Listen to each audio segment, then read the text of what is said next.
Good morning, ladies and gentlemen. We would like to start our session. Welcome to all of you who have made it this morning through the morning issues. I won't quote what they are. I know that many of our colleagues are also joining online. So again, we also welcome the online audience for who are joining us today. Now, this session is the regional high-level dialogue for Africa, which is going to be a very interesting session, I should say at the beginning, because the theme that we are dealing with is addressing opportunities and challenges for development effectiveness, realizing the Agenda 2063 through stronger partnerships. So what we are going to be discussing is ways in which the Agenda 2063 can be fast-tracked, can be facilitated, and the aspirations in there achieved through stronger partnerships, and indeed stronger partnerships as espoused by the principles of the effective development agenda that we've been talking about for the last 3 days. So we'd like to start this morning. We have some time, so the good thing is we have given ourselves about an hour and a half, so we should be able to go through quite a lot of the issues that we would like to say. So to help us engage with the questions that we'll be engaging with, we have quite a number of very, very knowledgeable as well as people who have been part of these processes for long, and they will be speaking to us and also sharing some country experiences around how we can catalyze, how we can find ways of moving forward on the Agenda 2063, but also using the principles of effective development in that agenda. So I will invite the panelists up here so that then we can start our session.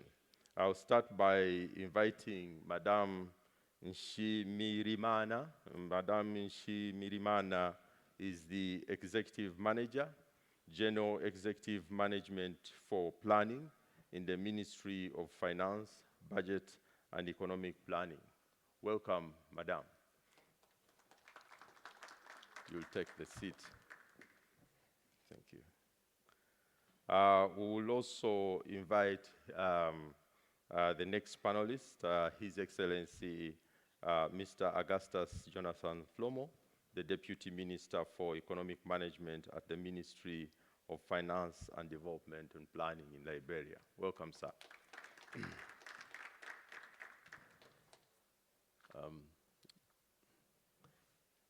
He will be followed by Mr. Kirkwood Andrew from UNOPS, the director. Welcome. You can take the first seat here. Okay, thank you. And then we will have Mrs. Estarine Futabong, the head of program implementation, the director for implementation and coordination at IUDA, Nepal. Thank you. On this side. And then lastly, we will then have Ms. Jerio Bilimoria, the co-founder and chief facilitator for Catalyst 20.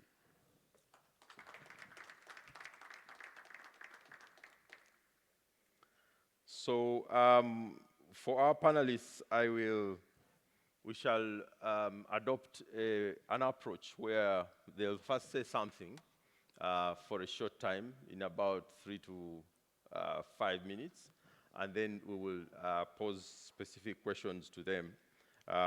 They all work in different spaces, as you can see, from different regions of Africa, but also as partners focusing on specific things that are important to this agenda. So I'll first give them a chance to give us a very short but broad discussion, And then after that, we will go into the questions themselves. So I will start by giving the floor to Madame Nshimiyimana to say something, and then just a broad introduction, and then we shall ask you one or two questions after that. So over to you. You can use the mic on your side there. Merci beaucoup. Thank you very much. Allow me to say what a pleasure it is for me to have been invited to take part in this panel and to share with you the experience of Burundi when it comes to our march toward Agenda 2030 and what we're doing in this regard. Before you speak, I had left the person who is supposed to be giving us the keynote first to speak, and apologies for that. But we do have in the room right here with us a very important person who is our co-chair for the Global Development, for the Global Partnership for Economic Effective Development Cooperation, the GPDC, and that is the Minister of State, the Minister of Planning in the DRC. He's with us. Your Excellency, you are very welcome. We were keeping you for last, but then we went faster than ourselves. But apologies for going faster than we are supposed to go. Welcome to His Excellency, Mr. Christian Mwando Nsimba Kaburo. Thank you very much, sir. Yeah, so he will be giving us, I should have said this, but he will be giving us the opening keynote, and then we shall go to the broad discussion. So, Your Excellency, you are welcome to give the opening keynote. And apologies for the mix-up. It's possible that I haven't woken up fully, but now I'm awake. Thank you, sir. You want to come here or stay there? Thank you, sir.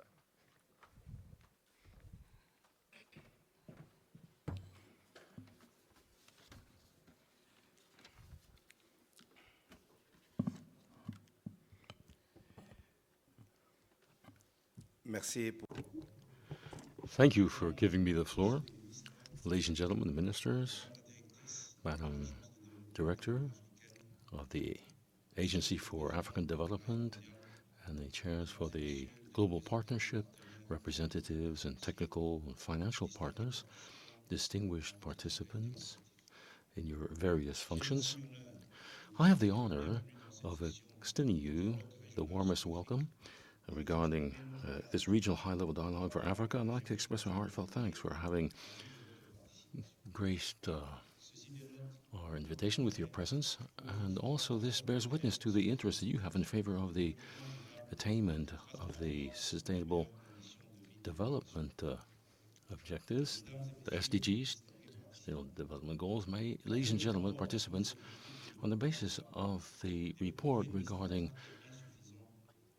Sustainable Development Goals, it looks as if we are lagging behind in a number of different areas when it comes to child and maternal health, food security, deterioration of the environment, and also closing the inequality gap.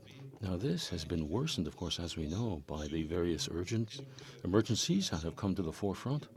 For example, the COVID-19 pandemic, the war in Ukraine, and the devastating consequences thereof, and also various conflicts around the globe. It's in this way that efficient partnerships are required if we want to find the proper responses to all of these crises. Unfortunately, development cooperation still is showing a lot of weaknesses when it comes to the use of the national systems, public finances, statistics as well, alignment with the national priorities as well, and also the question of inclusiveness as well. And so in this way, we cannot hide the fact that development cooperation is something that must be refocused. We must see to it that there is bearing in mind a stronger, heightened focusing on international cooperation in the developmental process carried out by countries.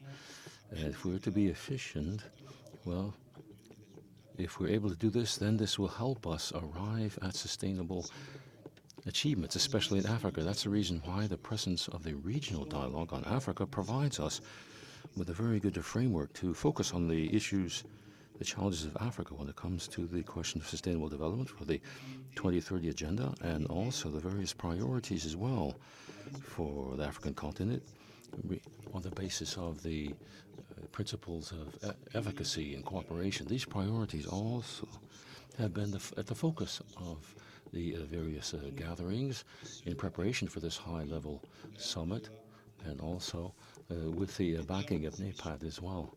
Ladies and gentlemen, for the partner countries in Africa, the time has come to refocus a number of our priorities pertaining to Agenda 63 on the basis of what has been done. This includes the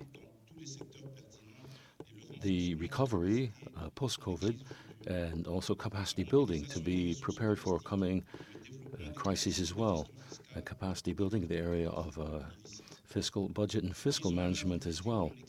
And also the humanitarian nexus within the context of a conflict and vulnerability of countries as well. We have to have the simplification of modes of access as well when it comes to funding in favor of the climate crisis, and also the adaptation to climate change as well. We don't want to leave anybody behind. This thanks to inclusive economic growth and access to goods and services, and also access to digital technology as well for women and children as well. There will have to be some changes in behavior patterns at the national level, and so for this reason, Africa has proposed heightening the efforts in favor of cooperation at the national level, and we have to institutionalize also the proper use of technical and financial resources at the global, regional, and national level. Mobilization of partnership policies in favor of development, making it possible for countries to meet their commitments, and also see to it that the development priorities of countries can be brought forward. The political mobilization for the setting up of high-level working groups in favor of preparing the roadmap of a number of actions, making it possible to nonetheless meet our objectives that so far have not been met. In this way, we can see to it that the political momentum is there so that we can align our global agendas in favor of development, and also the use of regional platforms and continental fora as well for exchange of knowledge and also learning. Ladies and gentlemen, ministers, Madam Director of the Development Agency for African Union, distinguished participants, in order to bring my presentation to a close, I'd like to thank the eminent people, eminent figures who have accepted to come and take part in this session. And this will be enriched thanks to their analysis and their words. I'm convinced for my part that today's discussions will lead us to the setting forth of a number of directives, and whereby we can give greater efficiency to our efforts, and this within the framework of the Sustainable Development Goals and Agenda 2063 for the African Union. Long live Africa, long live the International Partnership for Effective Partnership. All of this in favor of development. Thank you.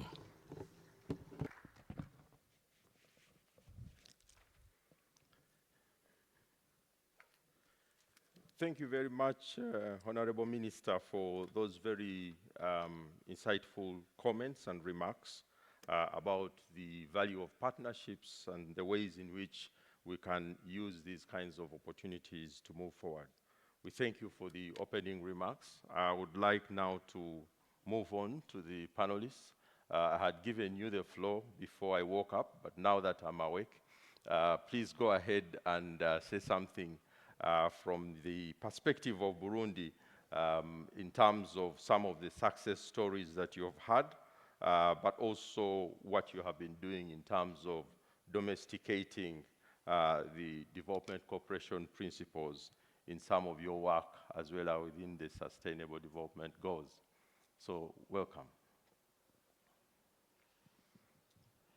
Merci beaucoup. Thank you very much.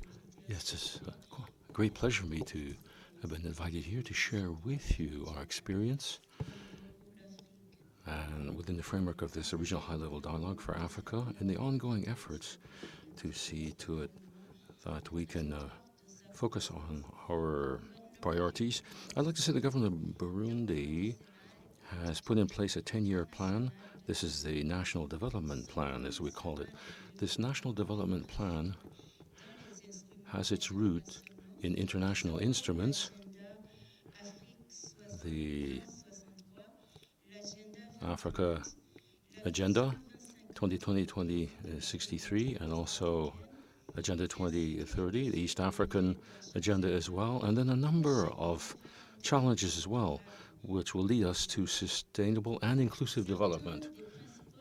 And a number of our main challenges that we are facing on the eve of our National Development Plan focused on the involvement of the development partners in our national plans, so that involvement was too weak. And also we have to build an industrial fabric that's still in a fledgling state when it comes to the limited investments, and all too often the value added is too limited. Also, the proper focusing on the areas that can generate growth, such as agriculture, energy, resources, mining as well, quality education, and occupational training as well, research and development, innovation, just a number of those areas. But in Burundi, now we're in the 5th year of the implementation of our development plan, 10-year development plan, and what we can say at this time is that our National Development Plan has become a tool, a reference tool, a tool providing a proper direction, orientation for the development partners and all the various national, international interventions as well.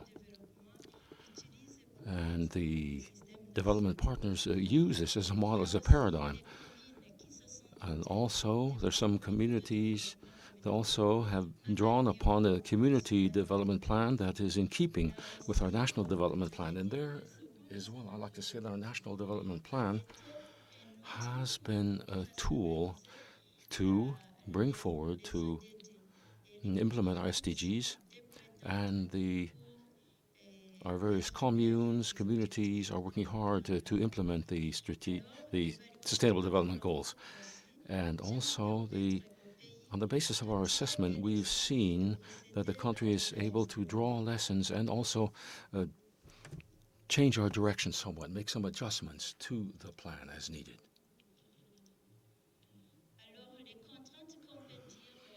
If we talk about the various constraints that we are facing within the framework of the implementation of our National Development Plan, there's investment.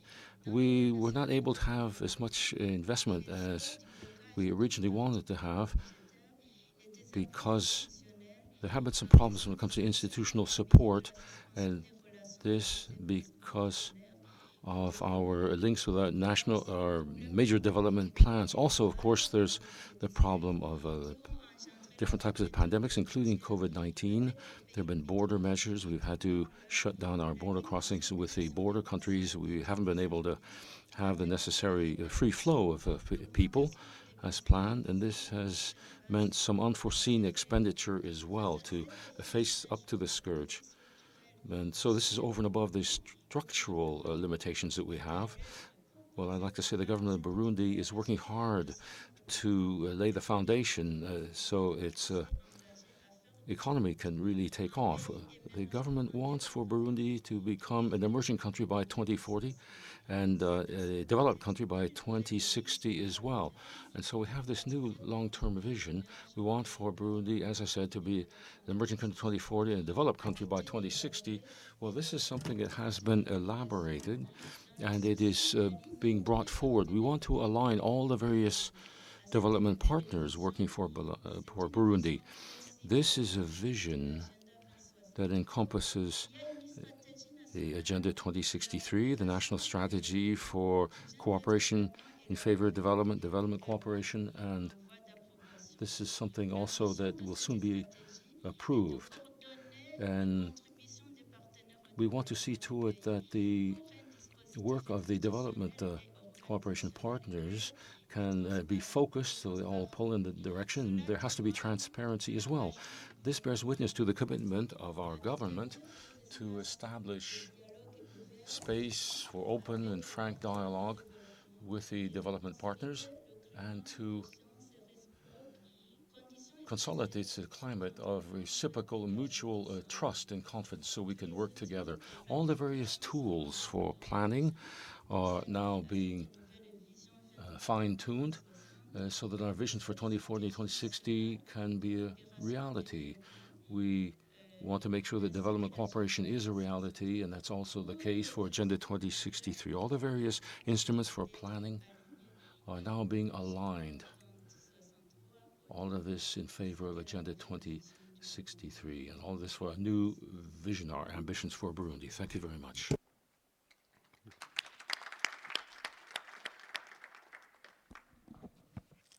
We want to thank you very much for sharing those very important and very useful insights about Burundi in terms of how you are using the National Development Plan as a main instrument to drive development, but also recognizing the different challenges that you have to, overcome as a country. So thank you very much. We'll come back to you to just hear a few more in terms of a couple of questions here and there. But I would like now to move on to the Honorable Minister, the Deputy Minister for Economic Management from Liberia, to just give us also your overview thoughts around how you see the development actors build effective partnerships to support the process of domestication of the development effectiveness agenda at country level. What is it that really we should be doing as development actors? But also within the context of the Agenda 2063 for Africa, what could be some of the key messages that you would have in this?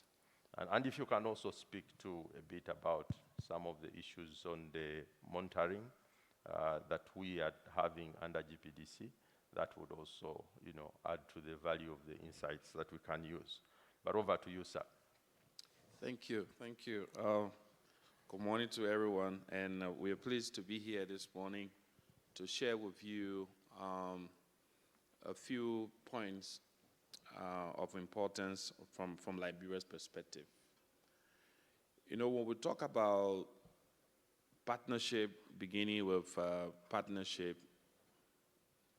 then the question comes, what are the partners working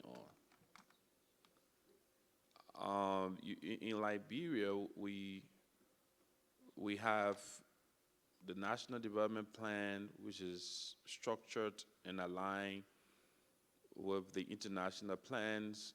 That includes the Agenda 2063 and the SDGs. In our context, we believe that domesticating the global agenda or the regional agenda, which is the Agenda 2063, provides a better way for us to be able to address the key issues that face the local people.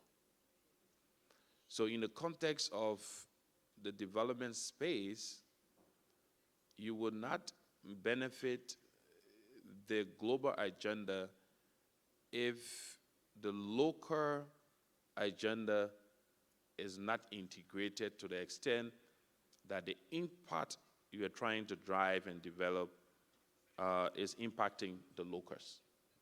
So we believe from Liberia perspective that domesticating all of the agendas, including Agenda 2063, provides a better platform for us to be able to make more impact in the lives of people.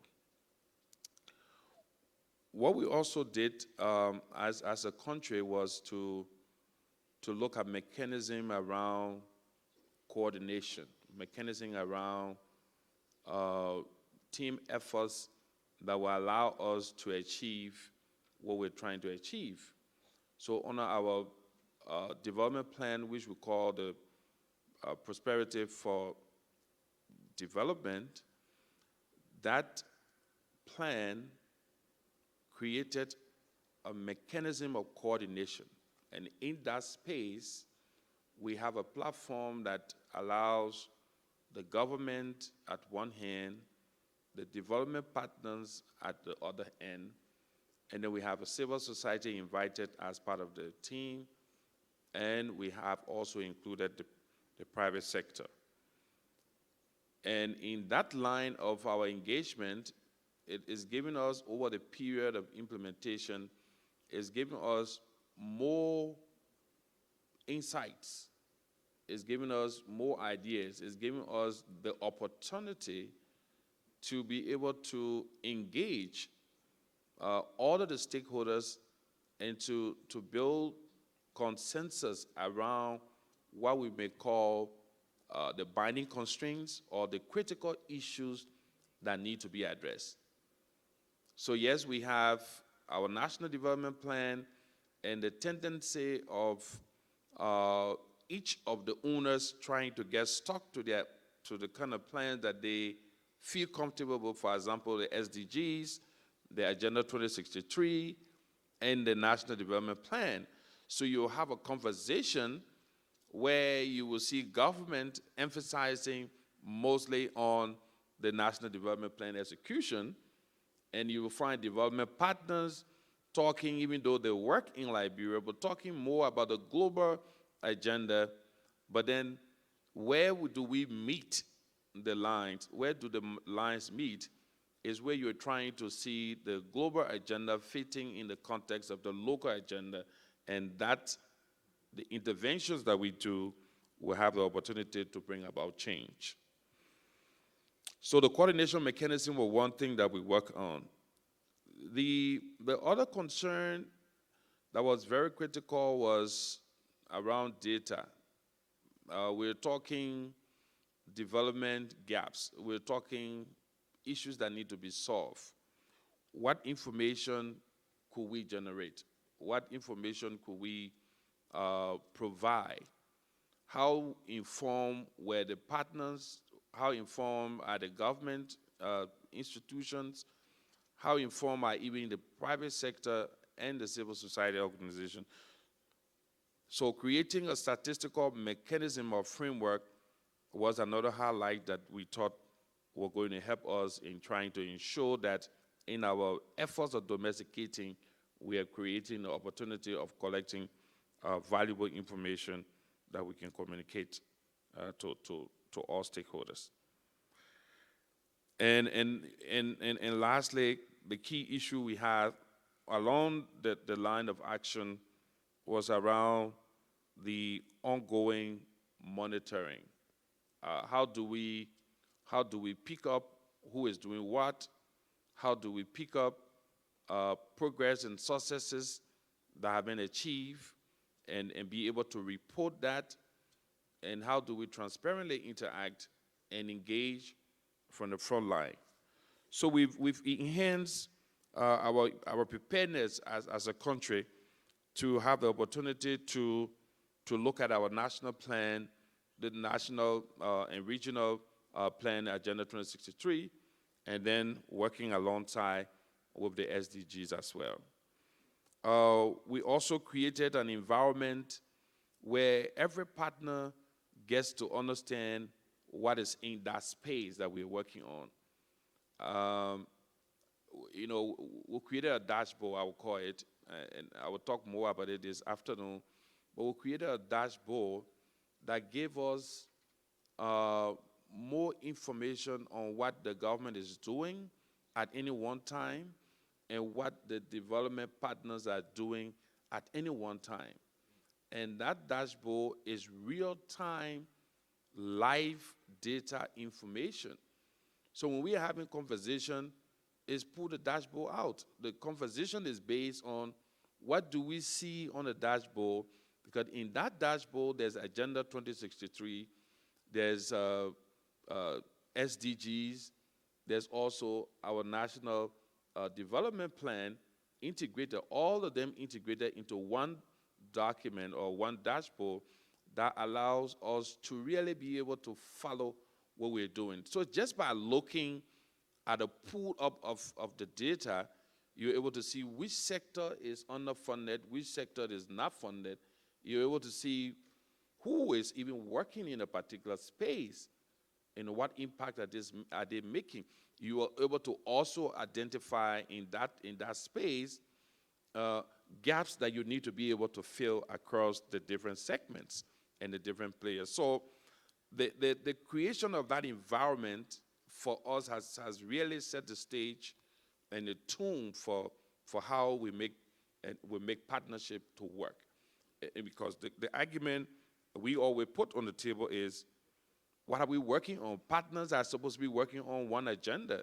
They're supposed to have one goal. So if we are the state and we have challenges, say, on our roads, we're trying to pave the roads, we're trying to connect counties, capitals, we're trying to provide quality education, we're trying to do health. And then we are not on the same front line of how we're drawing the activities, how we're developing and designing the activities is really kind of question the partnership. What kind of goals are we working on as joint teams? So we believe creating that transparent mechanism has really provided us the opportunity to keep up with most of the engagement across the landscape, whether it's with private sector, whether it's with CSOs, whether it's with the development partner community, or even with our own government ministries and agencies. We all know what we're working on. So from that perspective, there's more about evidence of what is available, what is happening, than people's perception. Because if you work in the context of partnership with people having perception that we think things we think we have improved, we think we've done something, what is convincing you, what provides you that information, is the evidence that you really see change and you really see people benefiting from what you are supposed to be doing. Whether it's the health, education, or it is roads or electricity we're trying to provide, you are making sure that people can feel it. And whether we're intervening in agriculture or food production, people have to feel it. And that is for us the evidence that the partnership is working and the programs are working to change lives, because the programs are centered around solving the problem of the people. Some of the challenges, we've had, I probably constant around many places, infrastructure and of course, technical capacity is usually the common challenge, where you have to move between different sectors, different analysis need to happen. You need the right set of people, the right technicians, the right technical expertise to do those kinds of analysis and do better planning, and also be able to respond, in line of that. So capacity, both human capacity, technical capacity, infrastructure capacity, these are challenges that we still think that we need to focus more on. Second in challenges is be around policy frameworks and harmonizing policies across development partners and the government. How are our policies speaking? How are they connecting to what the government policies are in terms of high-level policy, program level policies, and even activity-level policies? How are those policies speaking to each other? How are they aligned from our development perspectives, from our financing perspective? How are they aligned? So these challenges, we believe, are still key challenges that we have to be able to work on. We're working from our perspective to solve some of these, but these are very critical And of course, lastly, is around usually the funding. We know funding, there's so much we want to do, so many indicators you want to satisfy, different programs you're trying to execute, but the challenges are that the fiscal space is always challenged from the national budget perspective. From our budget execution and program implementation in Liberia, development finance account for about 3 to 1. The ratio is like 3 to 1 in terms of program financing. So when we're budgeting from public investment perspective from the government budget, is relatively small as compared to what development resources I kind of presented to be supporting the national agenda vis-a-vis Agenda 2063 or SDGs. But to get those funding to speak to each other, to address the critical issues that are identified, to be binding constraints or challenges to development progress is usually a huge challenge. And we've heard, the different, some of the speakers here who've talked about using country system and the different kinds of stuff and the challenges that come along with that. But this is a very key challenge for us, we believe, in trying to ensure that the partnership framework, the monitoring mechanisms, and the kind of programmatic look at how we're working to move the agenda to be able to fast-track development in Liberia and vis-a-vis supporting the global space. These challenges, we believe, if we are able to work on solving some of these, I think it will create an opportunity for us to really, really, really experience better implementation and have good results after our intervention and monitoring. Thank you. Thank you very much, Honorable Minister. I think you have given us quite a number of insights around the need for data, the issues around partnerships, linking up what different development actors are doing at country level, and a lot more. And I think as a country that has given us the experience of how you can recover from fragility into stability, I think that's a story that is very, very helpful. But before I continue, I just want to say that while there are not as many people in this room, there are 150 online looking at us. So you have a much larger audience. It's possible that people decided to do it in their rooms for obvious reasons, including the temperatures in Geneva. But they will be coming later and joining us physically. The other thing I wanted to do is to recognize the Honorable Minister of Foreign Affairs from Mali. Thank you very much for joining us this morning. You are very, very welcome. But let's now continue. I think we have had two perspectives from the country. And now, Andrew, I think you have the, the responsibility to do some synthesis and say, what does this mean at another level? As a person who works within the UN system, and we know that the UN system has been very instrumental in working with many of the partners in the country. But in your view on the participation of multilateral institutions like the UN, what do you see as the things that can be done to strengthen the efforts around working with the effective development principles and moving those forward? So if you can share with us a few insights, that will be very, very helpful. Thank you.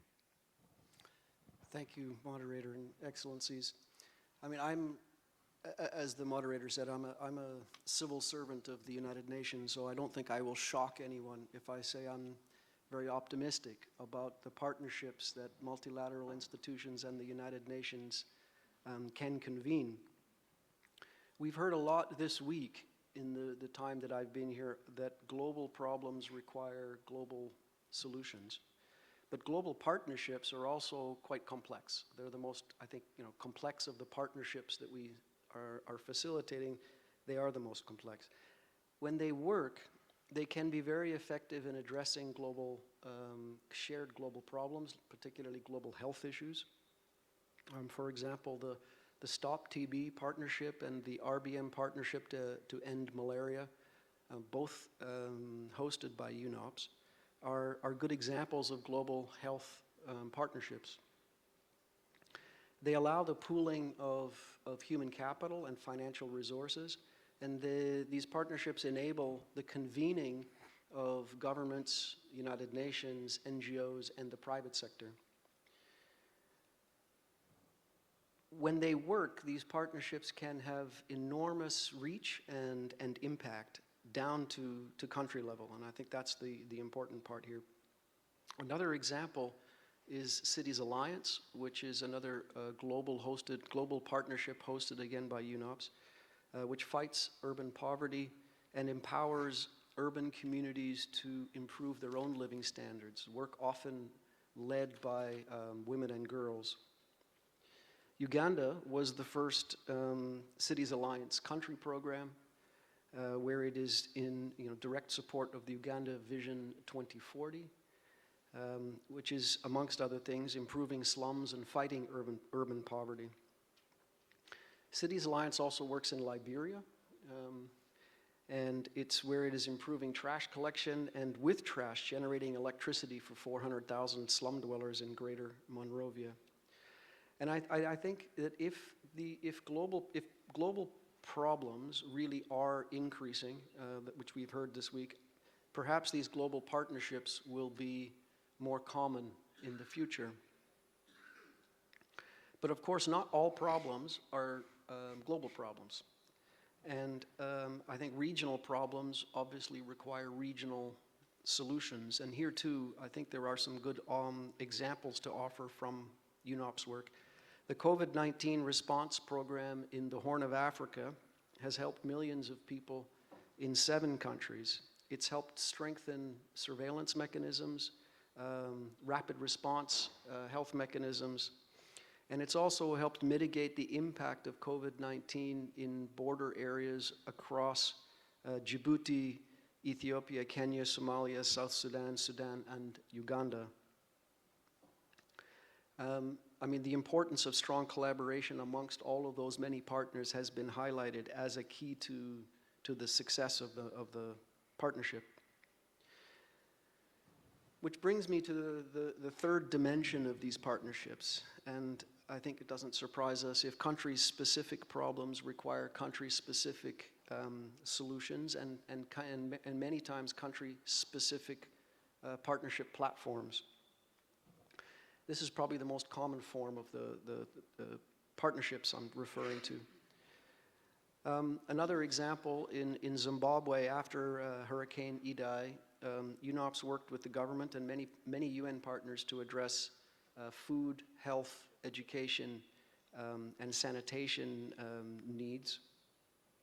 Basic healthcare services are being revitalized. Village health workers are receiving intensive training, and mobile medical teams provide healthcare services in the most affected areas. I'm sure none of these partnerships that I've mentioned are perfect by any means, but I do think that they offer us some important lessons. And I think the first lesson is probably figuring out what level of partnership is the most appropriate. Are we trying to address a global problem? Are we trying to address a regional problem or a country-specific problem? And then that leads us to try and answer the question, is the added complexity of regional and global partnerships, are they worth the effort? I think they are sometimes, if we're addressing the right problem.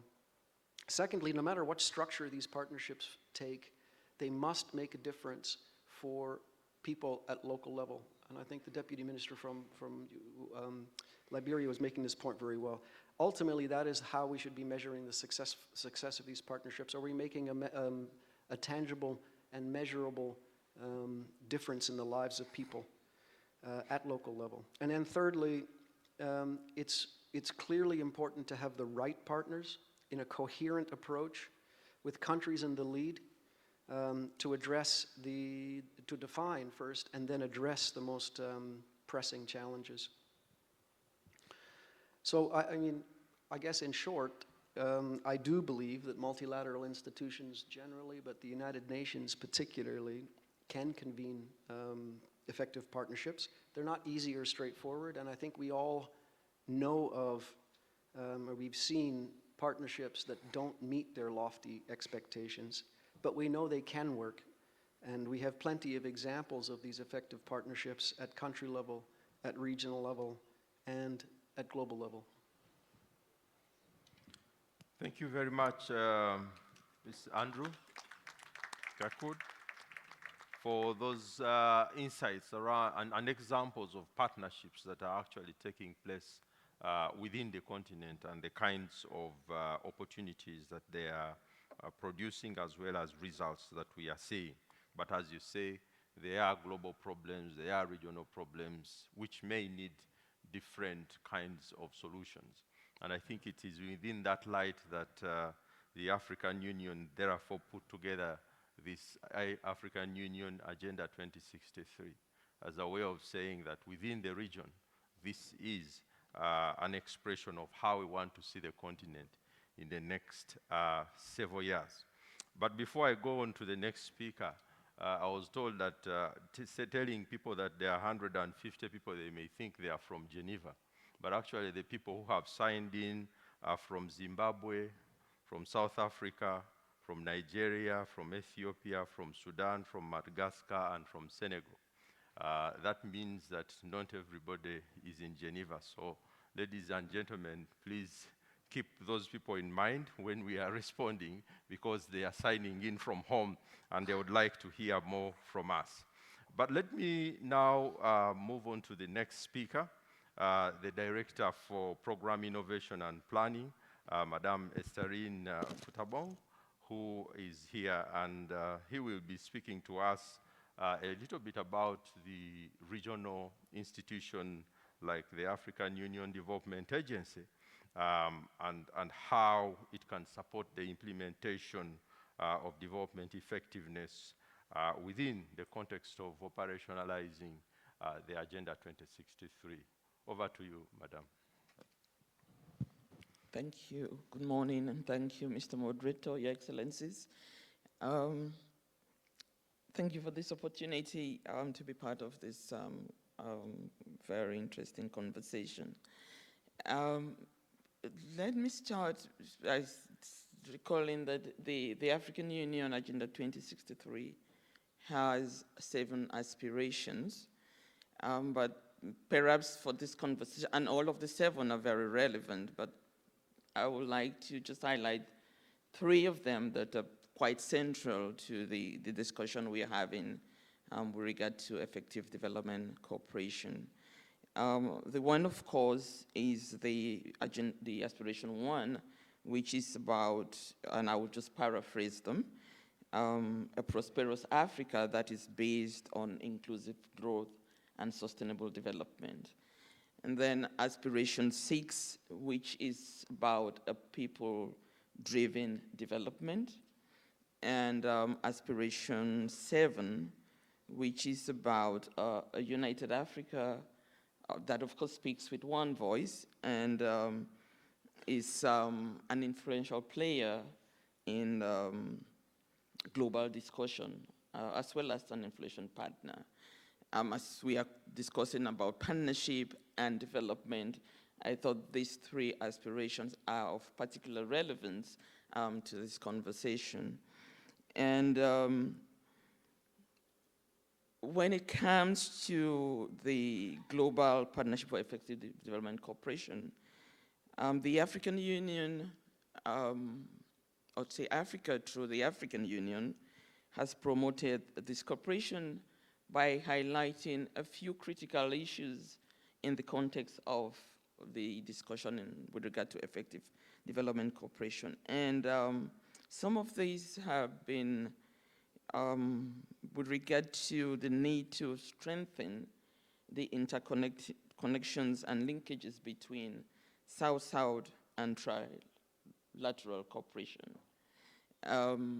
As we know, the discussions sometimes have been, South-South cooperation or North-South cooperation, but from the African perspective and under the context of development cooperation discussion, have pushed that we have a much more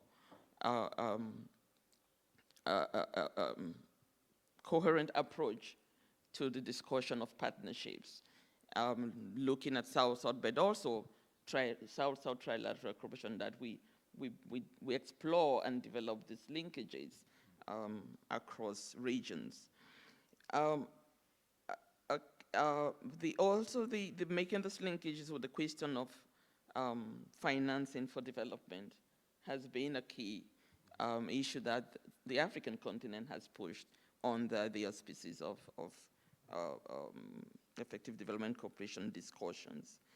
And all of this really is seen as key drivers to promote inclusive and sustainable growth.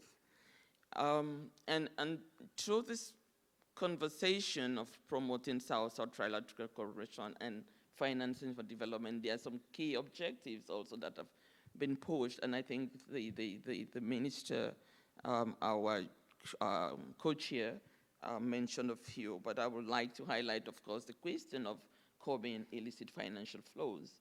We all have seen statistics that shows that the flows out of the continent put together are more than what Africa receives as aid. So at the time when we are talking about tight physical spaces for the continent, it's really critical to look at these questions, and it's not a subject that Africa in itself can address, but it's a question that needs to be addressed, looking together with our partners in the question of the key principles of effective development, particularly that of accountability and transparency. So that is one key objective that Africa has been pushing through the African Union.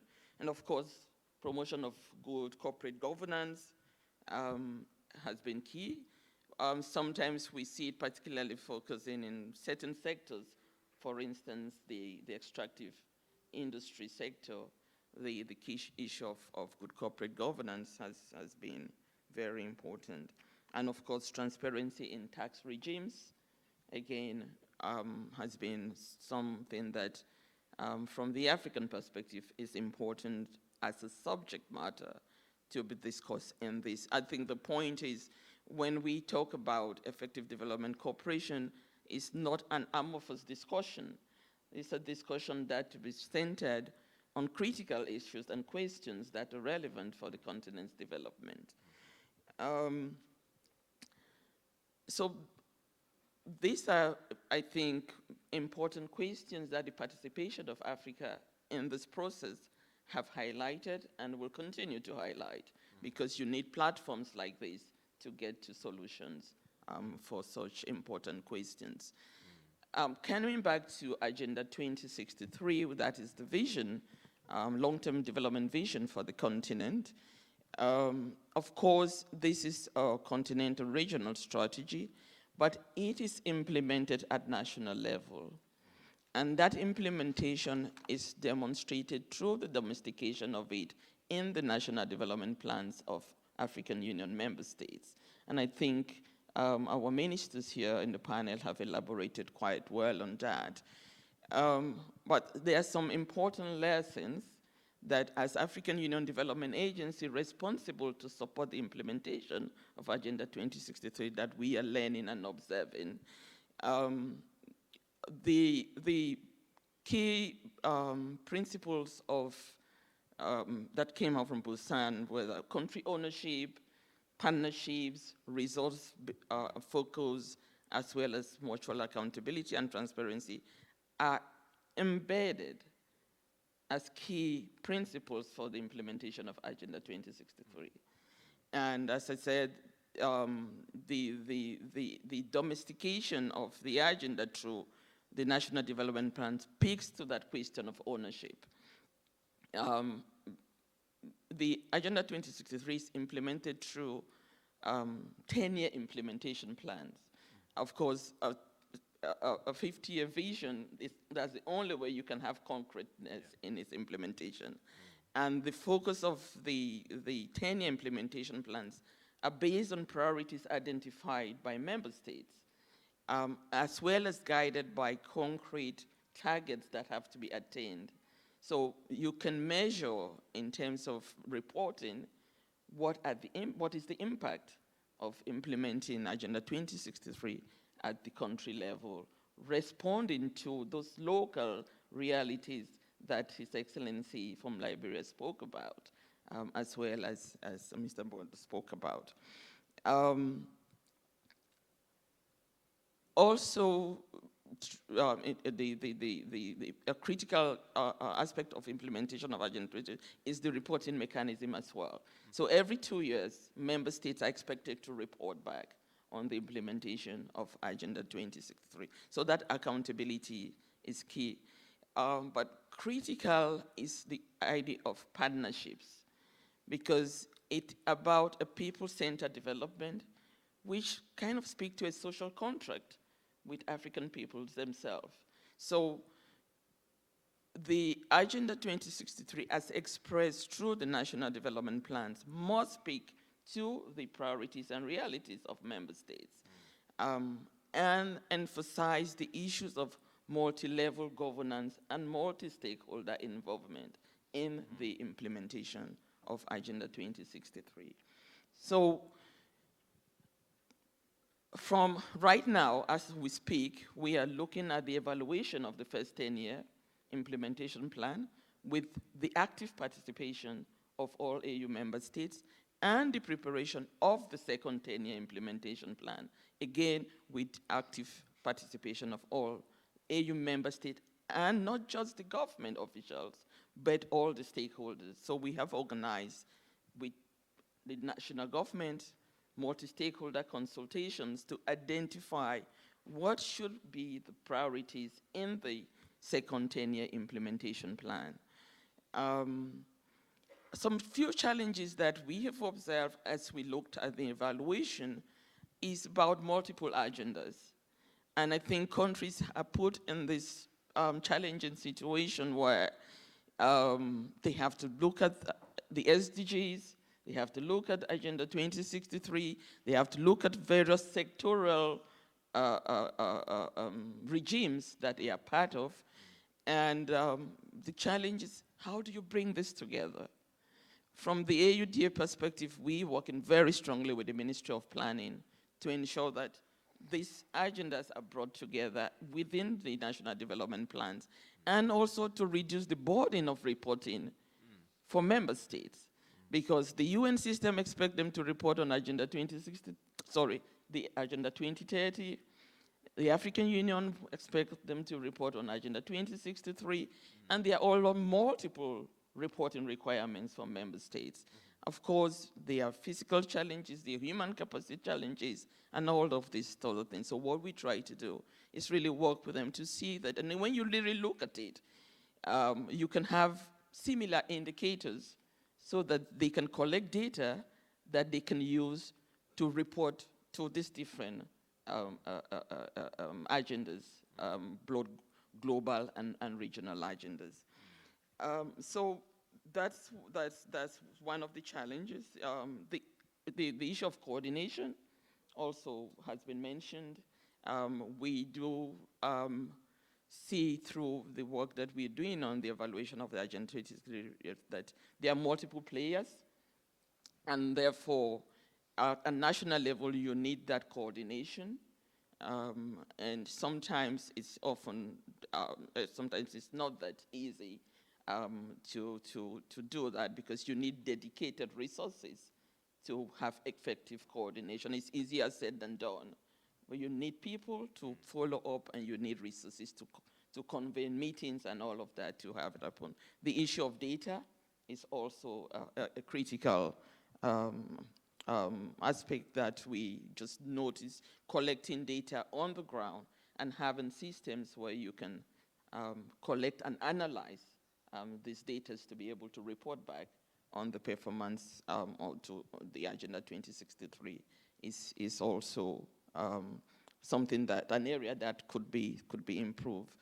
Of course, the issue of funding, financing to implement programs, because it is all very nice and well having these platforms. I think they are critical for lesson sharing and just exchanging knowledge and ideas amongst member states. But we need to get to where the results are expected, which for many African countries is improving the livelihoods of ordinary Africans. It's about creating jobs for young Africans. It's about creating income, sustainable ones for Africans. It's about building resilient systems. And all of this required resources.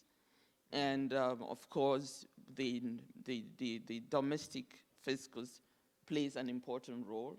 But because we are looking at big questions to which these countries do not have sole responsibility, if we take the question of climate change, we expect to see an effective partnership that translates to resources going to the member states as well.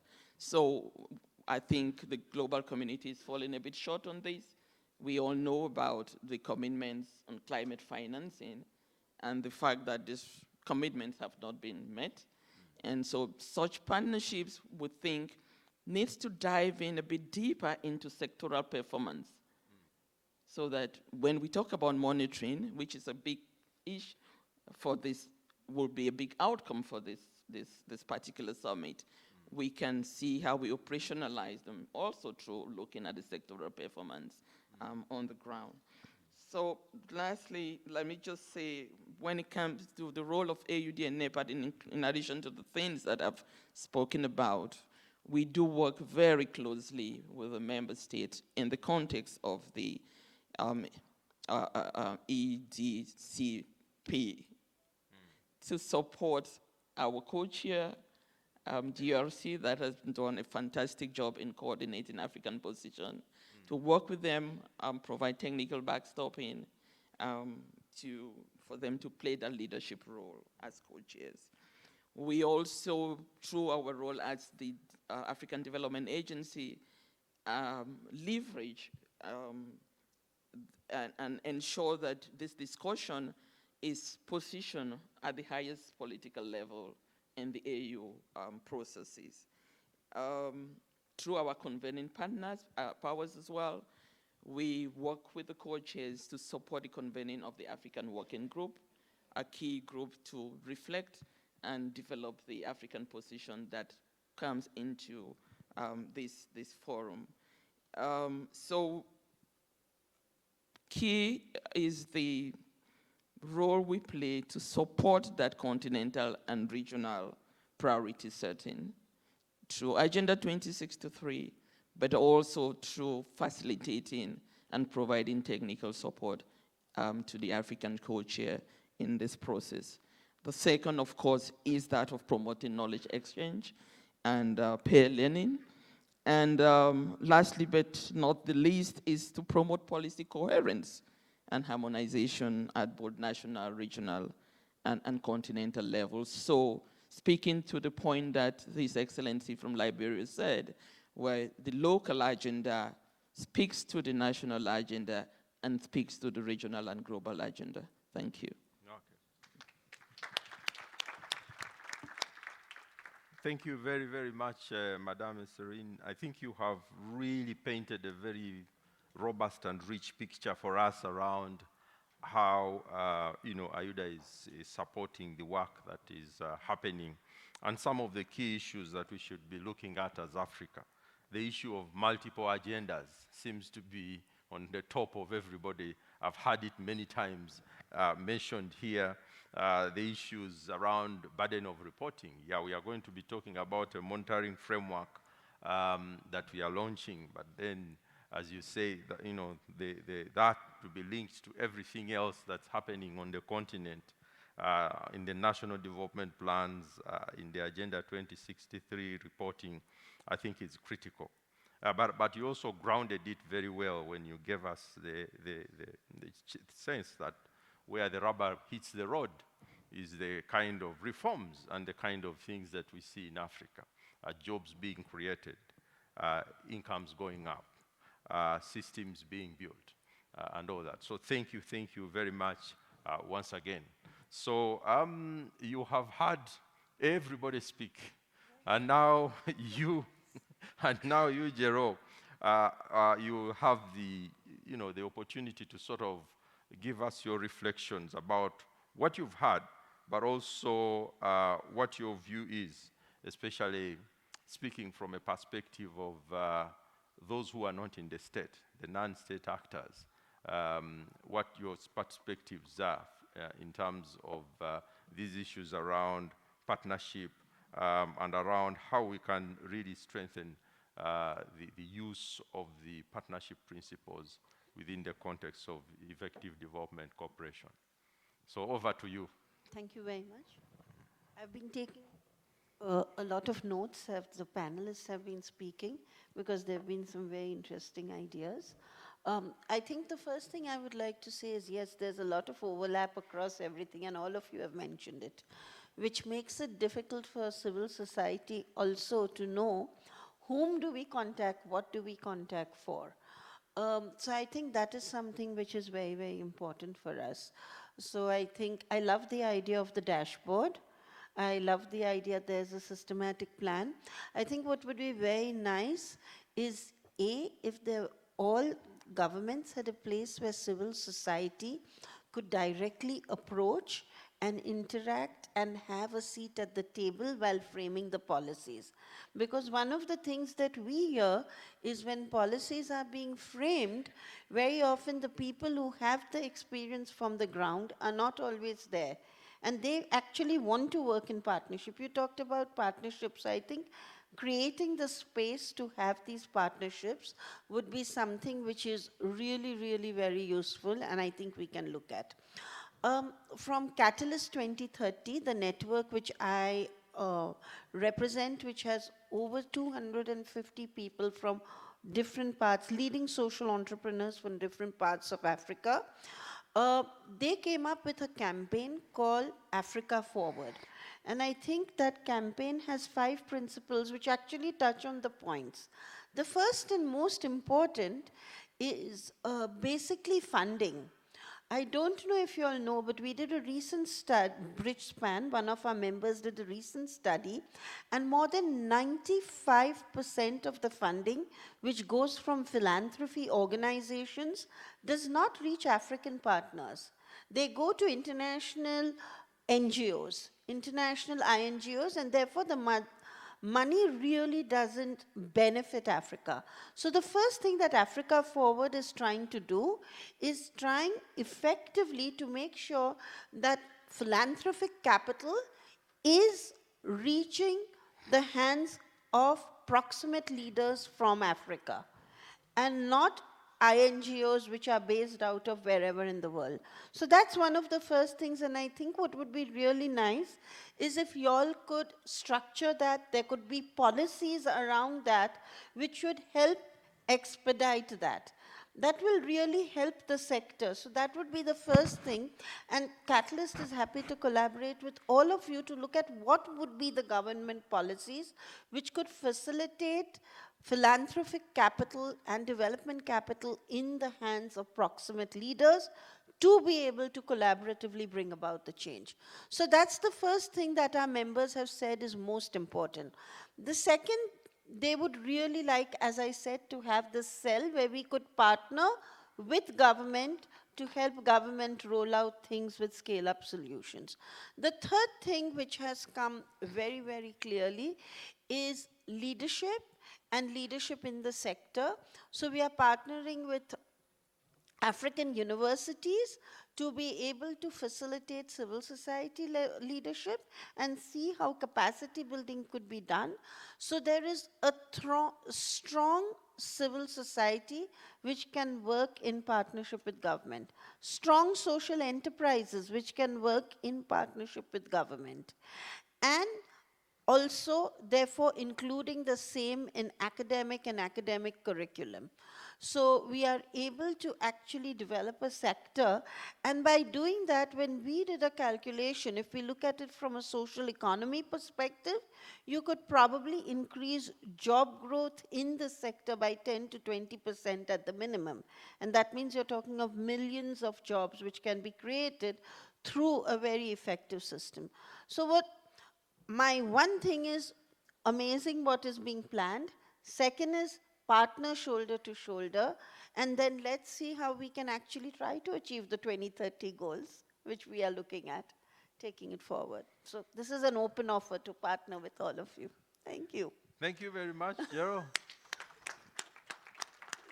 I think you have helped us to sort of shape it very well in terms of wrapping it up, but also giving us some very tough figures. That if 95% of the philanthropy funds are not reaching where they are supposed to reach, that's a huge thing. And we heard from Madame Esterine around the illicit financial flows and how much is coming out of Africa. So I think we sort of seem to be sitting on several contradictions that we must resolve as a continent if we are going to really develop the effective development that we talk about.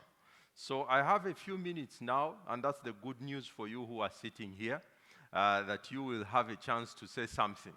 So there are many lights on me, but I can see a few hands. If you put up your hand and it is well stretched, I'll certainly see you. The Foreign Minister of Mali will take the first opportunity, and of course we thank him for coming. Thank you, sir. Merci. Thank you very much for having given me this opportunity to speak. And thank you very much to this excellent panel for the very interesting and varied perspectives that we've heard, covering various different issues, giving us much to think about. You mentioned contradictions, and I just wanted to come back to that. To ensure that we have effective partnerships that help our continent to make progress, then we need to be extremely ambitious. And development assistance, it needs to help us, specifically to help us reach our objectives.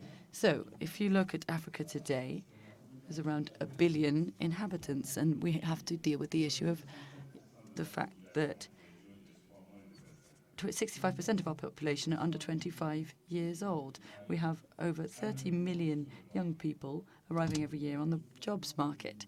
Development assistance will not help us to do that and deal with these issues. Of course, assistance needs to be effective. We need to ensure we use all of the different experience that's been gained so far, but we also need to look further and look at investment, developing infrastructure, which also needs a great deal of resources to allow us to tackle these issues. I also think that development assistance needs to be better coordinated to respond to the needs that we have to carry out integration across the continent. So we can only respond to the needs of our young people if Africa is more united, with more open markets to help create wealth within our countries. I think Madam Esferi also mentioned the issue about mobilizing internal resources. In Mali, we're currently carrying out an audit of the mining sector, which will help us to understand what is produced by the mining sector and then how we can deal with it. Also, we've created a company for investing in the mining sector within our country. So it's about making sure that we get the necessary dividends, and we need to recognize that we have a great deal of wealth internally within our countries, and we must harness all of that. And lastly, I'd just like to mention we can't have effective partnerships if we don't tackle the issue of global governance. We've already talked about multilateralism, but really we need to look at global economic governance. This is crucial. Where are decisions being taken? Is Africa present in these decision-making processes? When we have these, do we have these emerging economies around the table when decisions are being taken? How can we forge partnerships if global governance is still based on these donor and recipient bases?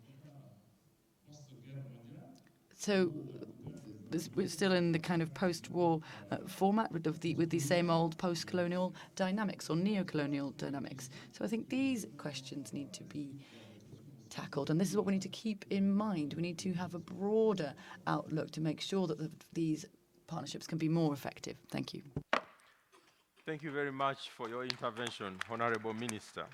And I think, yes, the work is cut out for our co-chair because some of the issues you raise are critical around a continent that is young, a continent that needs more coordination, better resource mobilization, and several other things.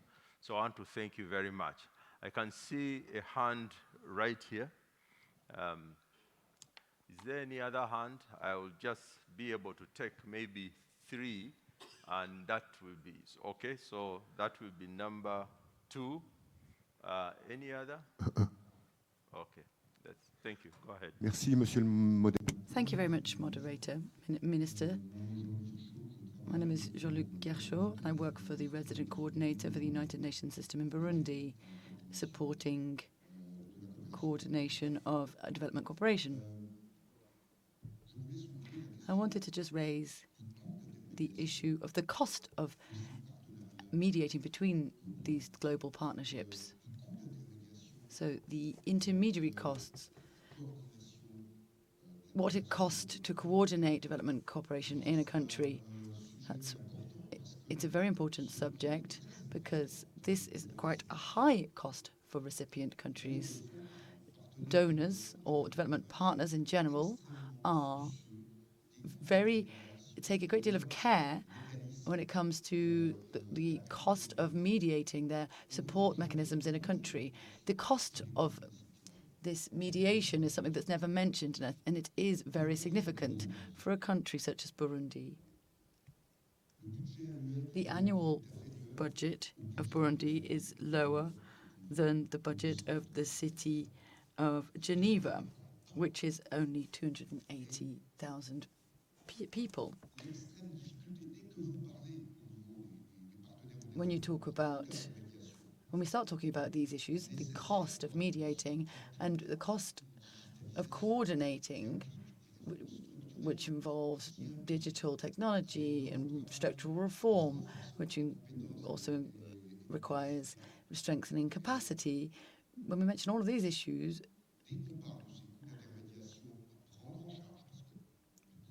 we realize how costly it can be. Burundi has a limited budget.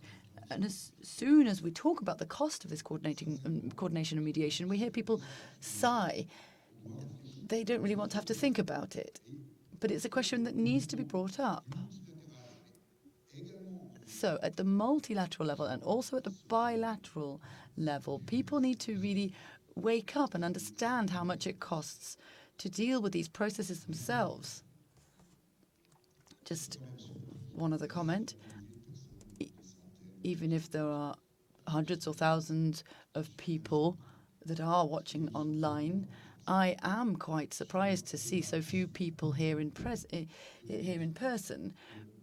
today when we're having a debate that's so important about the future of our continent and about the effectiveness of aid in our continent.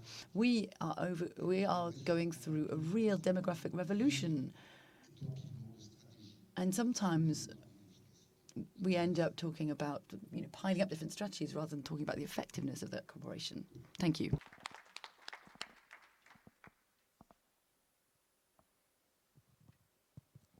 Thank you very much. My name is Jordi Michel Musoni. I'm from Rwanda. I'm the Deputy General Secretary of CESTRA. CESTRA is the Rwanda Workers' Trade Union Organization. I'm very happy to be here now.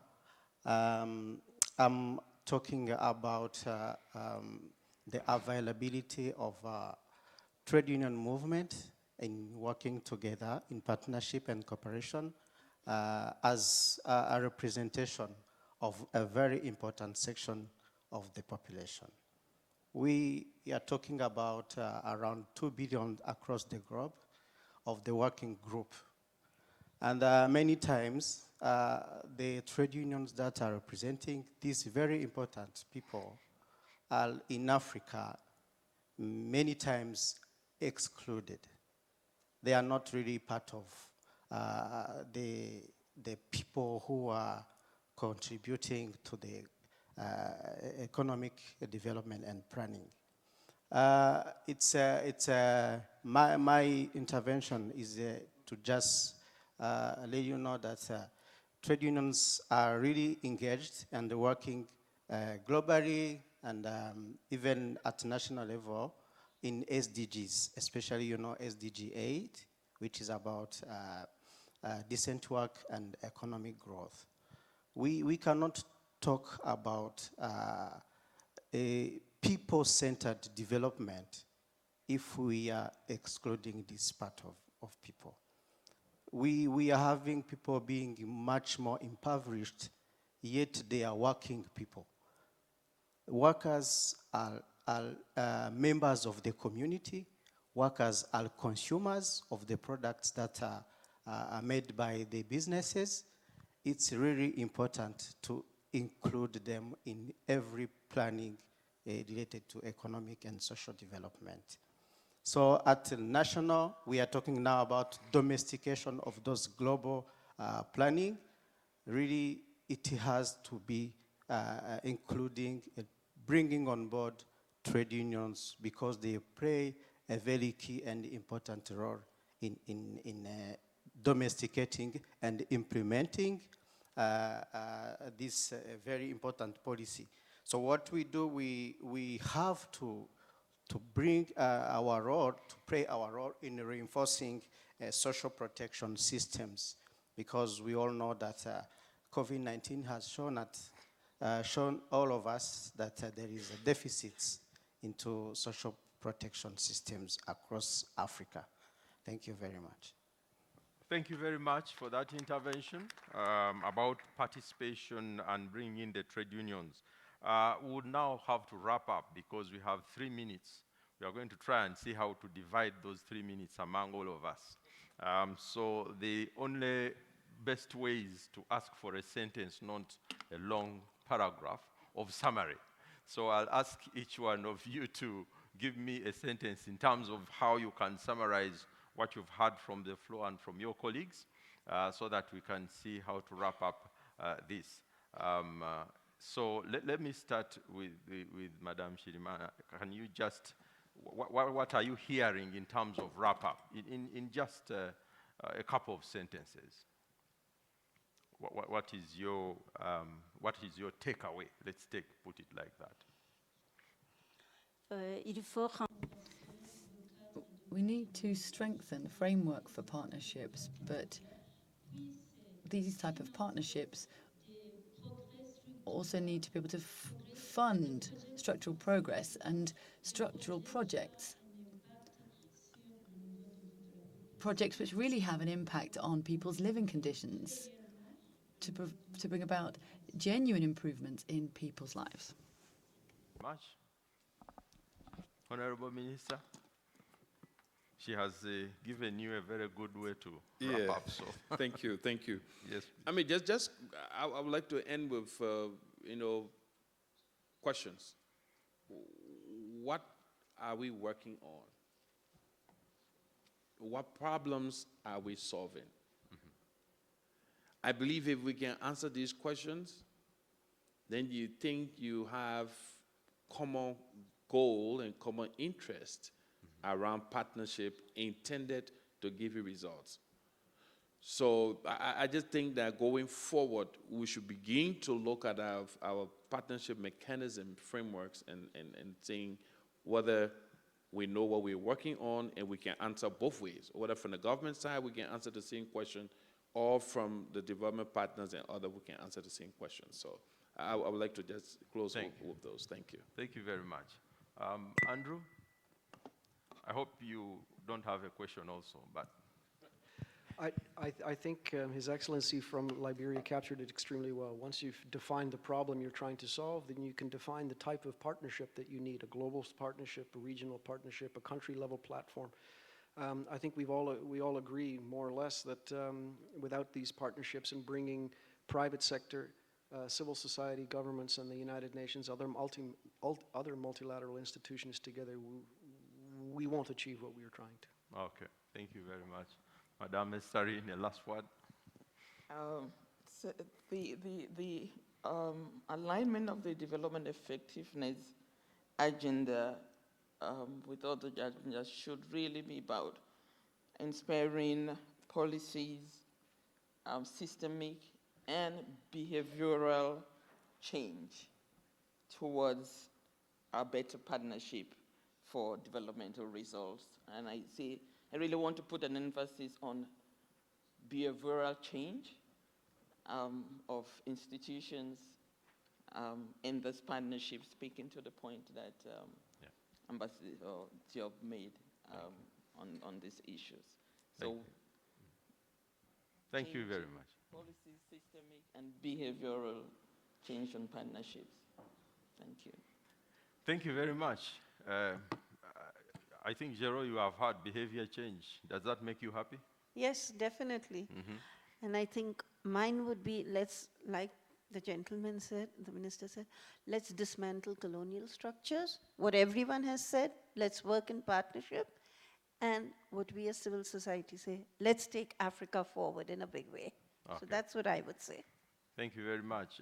Honorable Minister, Excellency, as our co-chair, you will have the last word since you just a reflection in terms of wrapping this up for us.